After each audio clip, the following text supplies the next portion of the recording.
ready for change to come. Thank you so much. That was really beautiful. And yeah, feel free to sing it throughout the whole day and share it to the world. But now I give over to the day host of today. Thank you so much. Thank you, Rita. Thank you.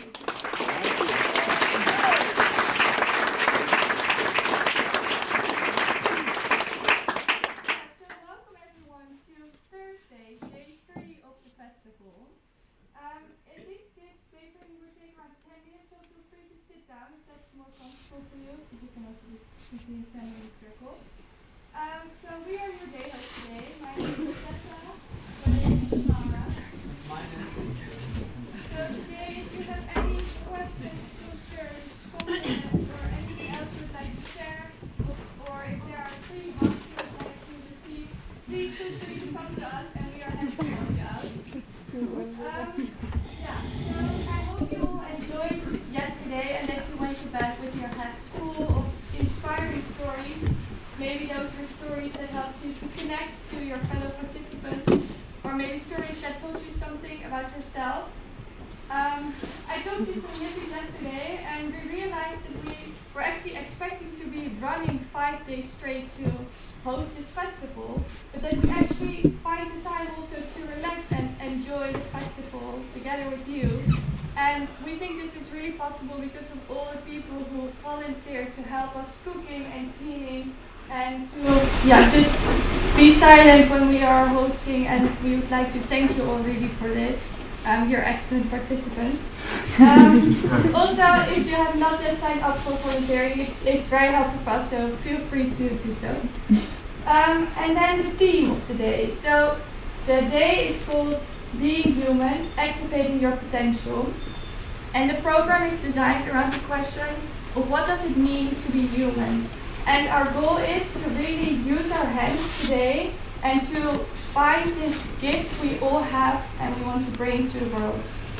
And now we'll give the word to Andrea, who will walk you through the program of the day. Okay, so this morning we have a lecture by Andrea here in the Wiedersalen from 9:30 till 10:30. And then we have our usual fika from 10:30 till 11. From 11 till 12 we have the dialogue walk, so just a reminder to dress warm, and we will meet here in the Wiedersalen. And then lunch will be from 12 until 2. And then from 2 until 4 we have a workshop slot, so we have 4 different things. There's a few location changes, so maybe just keep your ears open for that. We have Establishing Boundaries with Tessa in the Hive. Not me. Two Tessas. We have Candle Making with Susan in the greenhouse. This workshop is full. There is someone who's signed up as kind of on a waiting list, so if you can't attend the candle making workshop, please make sure to cross your name out so that person can then go. That's also something to keep in mind for other workshops. If you can no longer attend, please remember to cross your name out, because it means you're kind of taking someone's spot, and then it's just nice to do that. And then we have Theatre with Emma and Kato, which is now in Almedinen. And they asked me to remind you to wear comfy clothes because you'll be moving around. And warm clothes, we might go outside. Thank you. And then we have Musical Monologue with Marine, and that is now in the Wiedersalen, so that's here. And then we have our second fika from 4 till 4:30.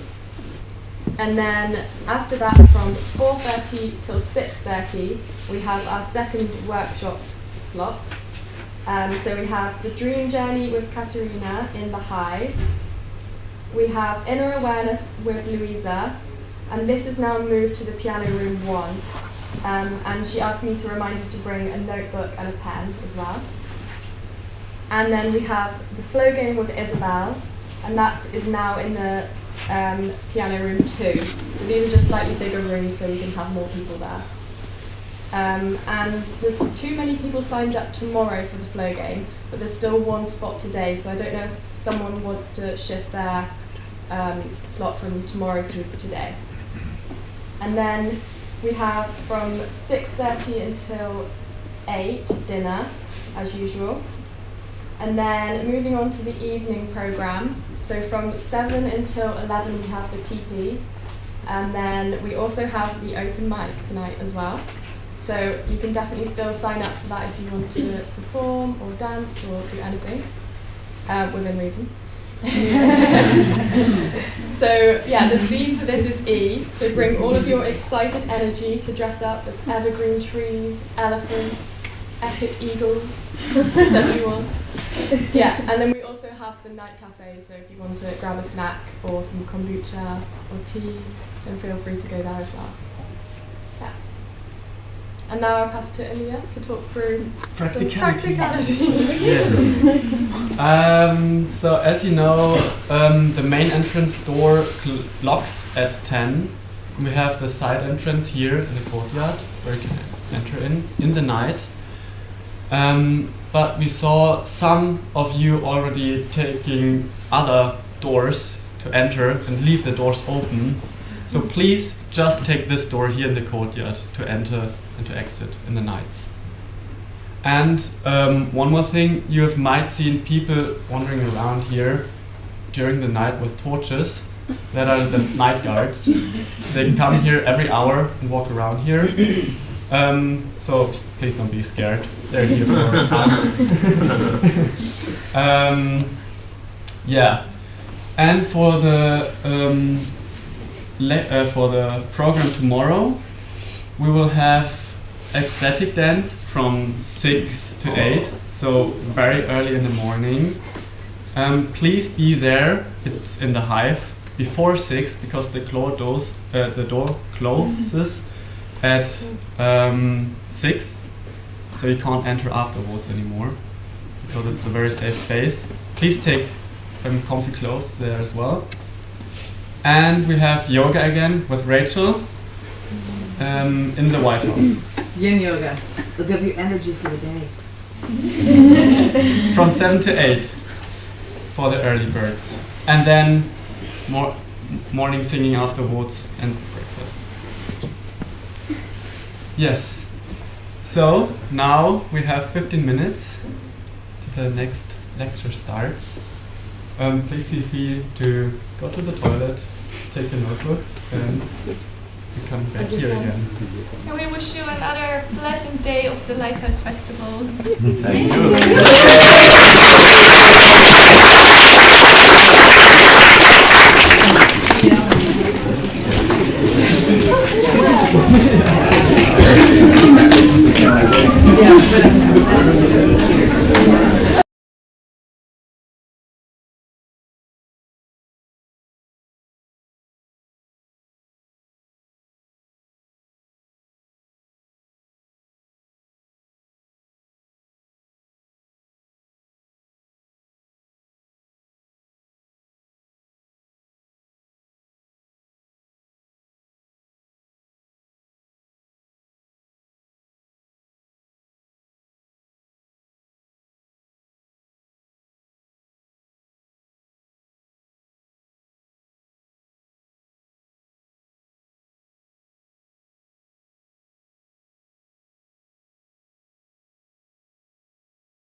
Okay, so first I would kind of explain the broad overview and the flow of a lecture today.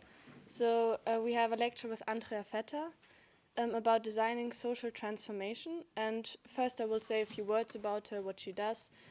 And after that we'll have a lecture, but we have it in a recorded video form. So unfortunately she couldn't be here, so it would be great if you could all get out of the Wi-Fi so that the connection to the video is better and we can really enjoy it. Yes. And then we kind of wanted to process that information through questions and through like one-on-one dialogue. So after that we'll have a dialogue walk in connection to the lecture. Okay, so who is Andrea Vetter? So she's kind of active in various different fields, and as I already mentioned, her work is about social transformation. So she is a professor at the University of Arts in Germany, in Braunschweig, where she also focuses on like how you can live sustainable and kind of implement justice throughout the world. Yes, but she's also an editor of the magazine Oya. It's a German magazine that's focused on alternative living and kind of draws their wisdom from various different cultures, so it's also quite broad spectrum. And that's not her only way how she's involved in publishment, because she's also an author and writes books. So she writes books on numerous social issues, for example, feminism, commons, and her newest book is going to come out in June. So like a small advertisement here, but it's good, so it's worth it. And it's called Future Big Degrowth. It's a guide to how we can move beyond capitalism in our society today. So as you can kind of see, she spreads her knowledge through different ways, but her focus is really on spreading that knowledge, and that can be seen as a framework or as a tool for individuals to incorporate it into their own gifts and talents, and into their own lives, and use it to transform society with creative or other ways.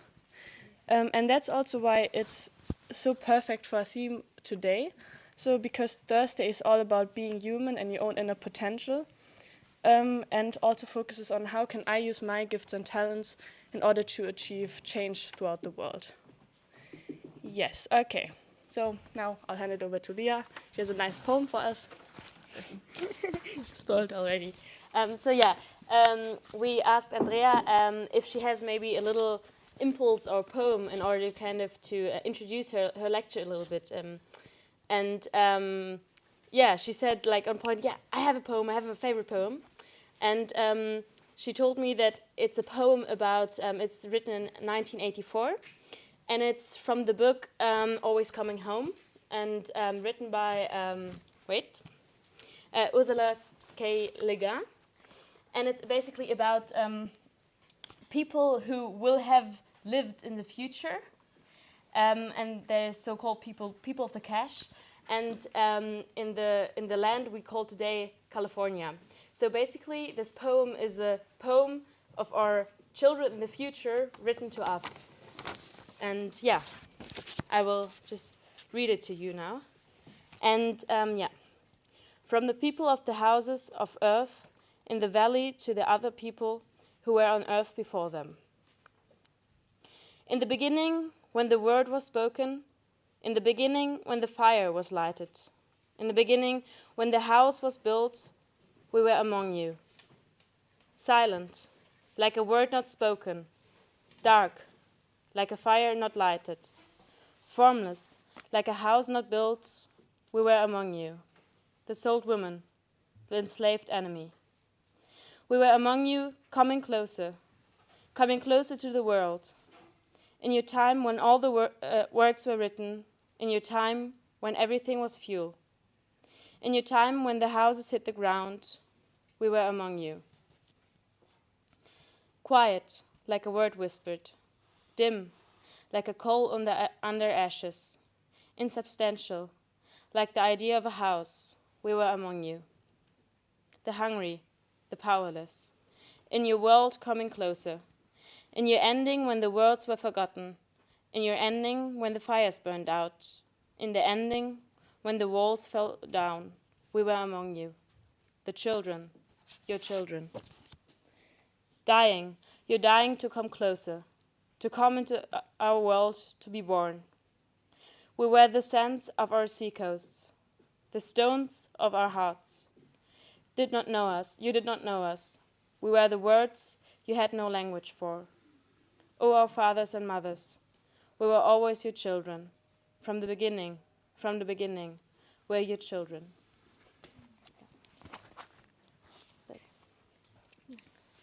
So yeah, we would love to start the lecture now, or the video. And yeah, that's it. Okay. And yeah, maybe if you haven't done it already, you could go out of the Wi-Fi, because internet connection is a bit problematic here sometimes. Okay. Yes. Maybe we can-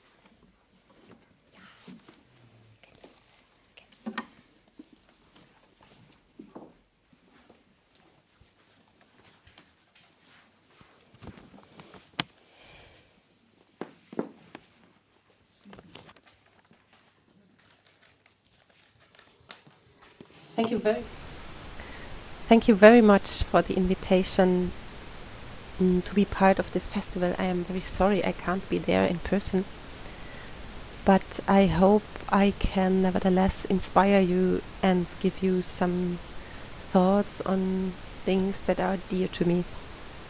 My name is Andrea Vetter, and I am living in the rural region in eastern Germany. And I think Lee and Eva might have said some things about me, so I will start right away. How do I need to grow in order to make active use of my fullest potential? That is the question of the festival, as I heard it. And the question of today is, what do I need to activate within myself so that I can be a lighthouse for the world?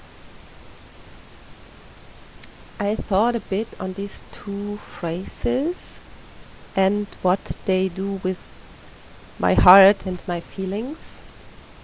And it reminded me on an encounter I had once with the little brother of one of my of the persons I live with in our big countryside cultural hub. And the little brother was himself not so little anymore. He was a young man, I think about maybe 23, 25. And he was studying in a master's program for being then a person that can work in one of the big enterprises like KPMG or McKinsey or something like that.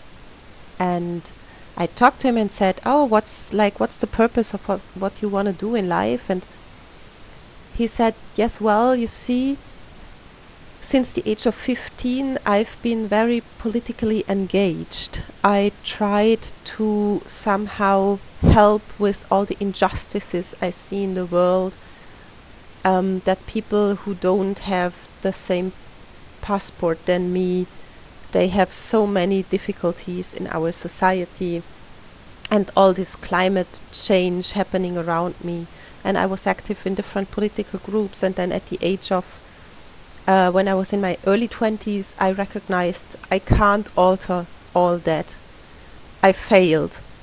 I couldn't myself change all these atrocities I was witnessing around me, and so I resigned. And I thought I would rather do something that gives me fun in my brain and also gives me a lot of money, so I can do good things with that money maybe later. So this was the story the young man told me. And I think it was last summer that he told me that story. And it stuck with me, and I thought a lot on this story. And lately then the person I live with told me that the little brother did some vacation in Sri Lanka, and because he succeeded, he finished his master's program and he now earns a lot of money. And kind of sat with his cynical view of I can't do anything, so I will get the most out of it. And I am not so sure if the question that is leading today of this festival, the question, what do I need to activate within myself so that I can be a lighthouse for the world? If that question is really enough far away from what motivated this young man in the beginning, why he wanted really to help and to make a better world. It was his goal, and then he resigned at the age of 22 because he recognized he can't. And I think in order to prevent this, we have to find a question that can help us not to have to resign when we are 22.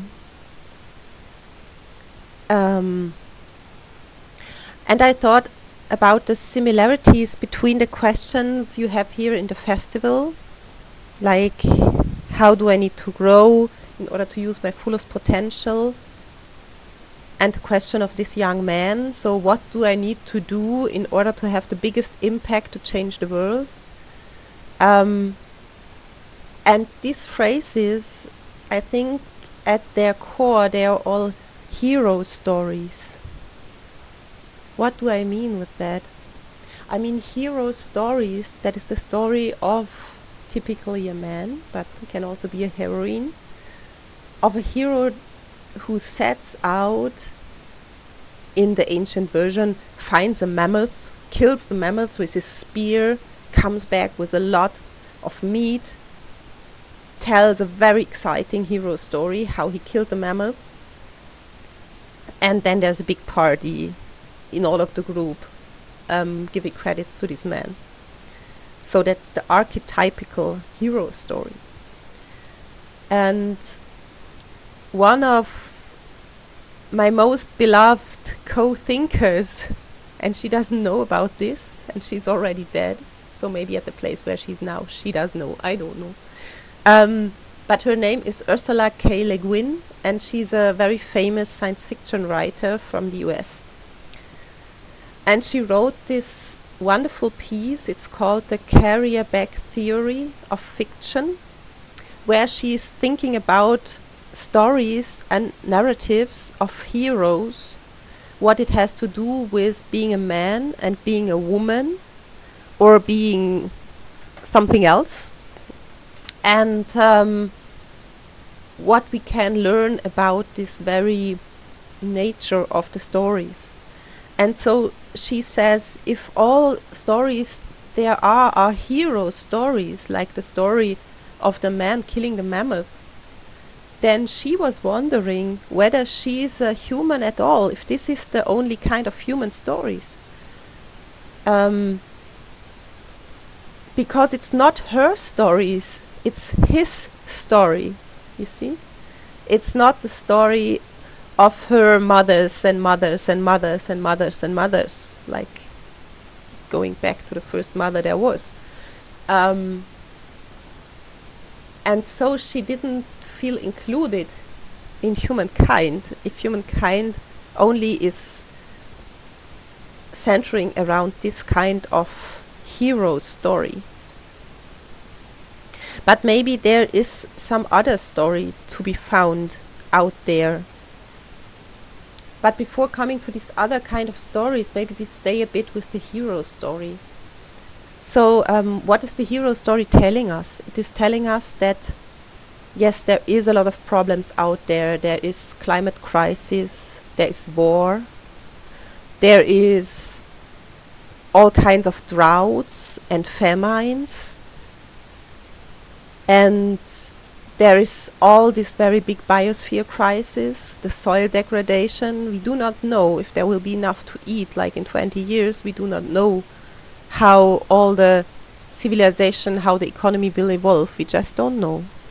But, says the hero story, we can fight climate change, we can fight a virus, we can fight a war, and there will be heroes who conquer the enemy, the virus, the climate change, and who will innovate some technical fixes for the best of us all, and who will create with their own hands a better world. That was the hero story the little brother of my roommate was having in his head. What he's bound to do, because he's a man, he has to save the world with his own hands, like in the Hollywood films. And then he was so disappointed he couldn't, and he was really sad and desperate. And I think, and it's not me alone who who thinks that, but here I will bring in another person I only recently got to know last year, and I really like to think with the ideas he has. It's the philosopher Bayo Akomolafe, and I will give you links to all of the persons I mentioned, so you can look it up if you want to later. And Bayo Akomolafe, he says, if times are urgent, we need to slow down. So we need to stop this kind of hero story, because, says Akomolafe, this story is not only his story, it's also a very specific story of white man, of a white rich man who can change the world with his own hands.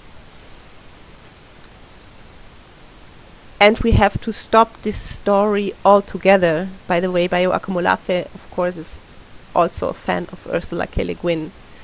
He's saying that in a lot of his talks. And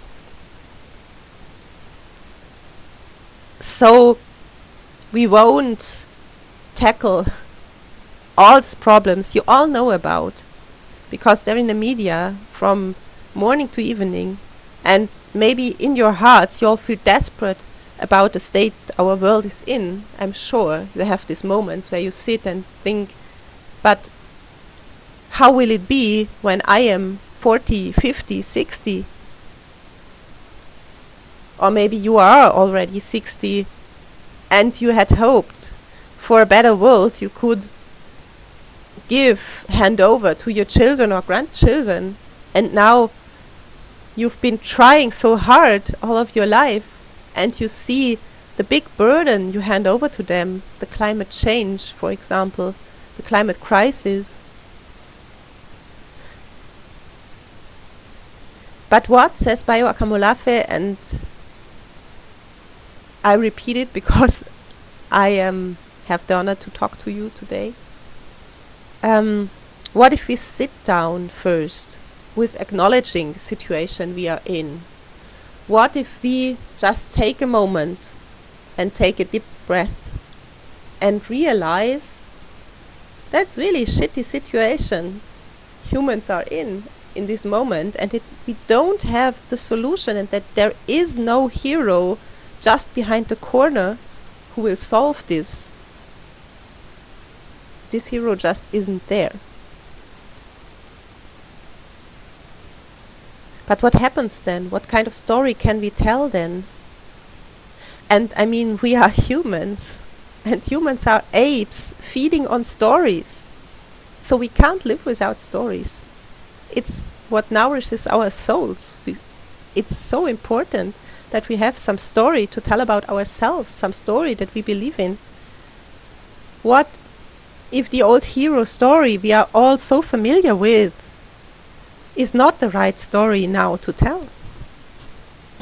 So Ursula Le Guin, she has in this wonderful essay about the carrier bag theory, it's named like this because it's about a carrier bag, of course. And what does she mean by carrier bag? It's something you can put something in, you know, like a bag you go shopping with, or a bag you put some seedlings in, or maybe also a kind of wrap you use to transport your baby. It's just a carrier bag. You can do a lot of things with it. And Ursula Le Guin, she says, why can't we tell, instead of hero stories, carrier bag stories? Maybe this is the stories that makes us feel more human. The story, if we go back to these prehistoric times with the mammals, it would be the story of some people roaming in the forests, gathering some fruits, gathering some corn, gathering some nuts. In the middle there's a baby crying, then people are maybe a bit playing with the baby. And it's a very slow story. It's a story about care. It's a story about everyday care, about ourselves, about nature, about the earth. It's a story of pluriverses. It's not a universal story. It's a story of many, many different worlds, because in all parts of the world this kind of caring is done in a different way. There are millions of human and non-human worlds, and how they are entangled with each other. And the time horizon suddenly is open again. Like the hero story is a kind of finite story. It has a beginning, and then there is this very exciting thing happening, and then there's the mammoth killing, and then the story is ending because the mammoth is dead. But what about the carrier bag story? It's a kind of infinite story. I mean, you gather some things in your carrier bag, you go there, you go back, you come home, you cook the meal, you care for the baby, you grow the garden, you grow it again, it comes again. It's a kind of infinite story. And suddenly, also, some of our fears about the war, about the climate crisis, about the whole world to end, they can slow down a bit. And I think that is what bioaccumulare means with, if times are urgent, let us slow down. Like slow down and sit a bit with this very huge horizon that opens up. If it's not about the single hero who has no people before him and nobody after him, because he is the hero, like the exceptional hero. But if it's about the stories of a lot of different people gathering things in their carrier bags, it's a story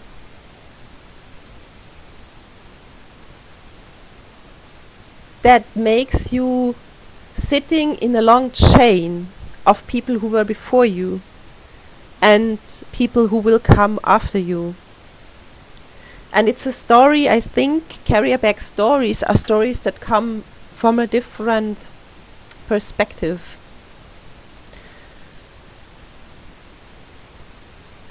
Also a very inspiring philosopher I encountered 1.5 years ago. Her name is Mina Salami, and she's part from Finland and part from Nigeria. I think she lives in Finland. And Mina Salami, she says that there is a difference in how we are raised and where we come from, what we learn in life, and what we have to learn when we are small.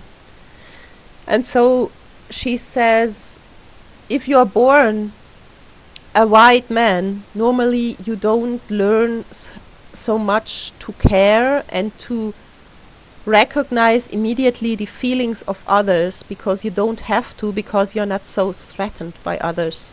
But if you're a black woman, you have to very quickly see how other people feel, because if you don't see that very quickly, it can be a life threat to yourself. So it's just what you learn in growing up.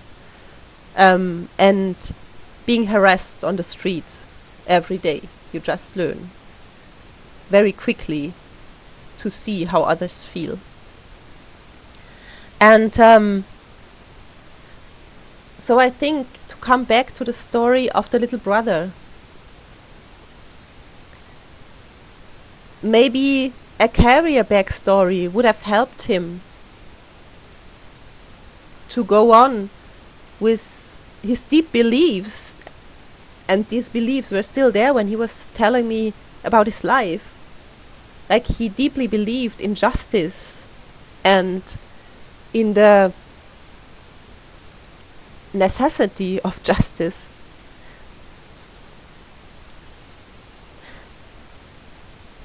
But justice isn't a thing that can be, with a hero story, found within 5 years of your life. But it is a battle that will go on all your life. Fighting climate crisis, that is something that won't be over next year or in 10 years. It will stay with us all our lives. Mine, yours, whether you are 18 or whether you are 80. It will be there all your life. And it is a big challenge for us to face injustices and to face this crisis. And this is what our life will ask of us, to somehow deal with that and to find a purpose, to find our very own way to tackle with that crisis we live in. And the Combahee River Collective, that was a group of black lesbian women that wrote some very influential texts in the 1970s, long ago. And they wrote that they are prepared for this battle for justice. It was then for justice and for recognition as black lesbian women. They know that the battle will last all their lives, they said. And of course they knew, because from the perspective not of the hero, but from the carrier bag, you know, this is an infinite story. It will go on, it will not be over, and you will not win. Not in the sense of, now you know you have won. But you will connect on the way with others who are also strive for justice, who are also see the purpose in connecting with the non-human world, who are also see the beauty. And so this is a very nice and promising story there is for us. I think, what kind of sentence could we find for this day that is not within a hero story? I thought a bit and I found this sentence. It is, whom do I need to humbly connect with in order to nourish life the way I am meant to be? It is not a hero story about unfolding, about ever growing my fullest potential, like in the sense of I have to grow because I'm not right and I have to be a part of this ever growing economy that is eating up life on earth. No. It's about finding out, how am I meant to be and where, and whom can I connect with in order to fulfill. Thank you very much for the invitation. There's a big thank you to Andrea Vetter, although she can't hear it right now. And yeah, I don't know, I got really touched. I think I want to say, I think, one sentence to that, because what she tells about yeah, spreading your, let's say, little light in your little lake, that connects really well to what also Julia told in her story, that each and every person, if you remember at the opening ceremony in the tipi, has to look after their own little lake and can shine their light over that lake. And through that, the whole world can be connected and then in the end light up. And that's not a single story, that's like the carrier back story, basically. So yeah, that's it. And yeah, I think we have now a 5-minute bio break, and then we will gather back here in this room. So yeah, that's it. Thank you.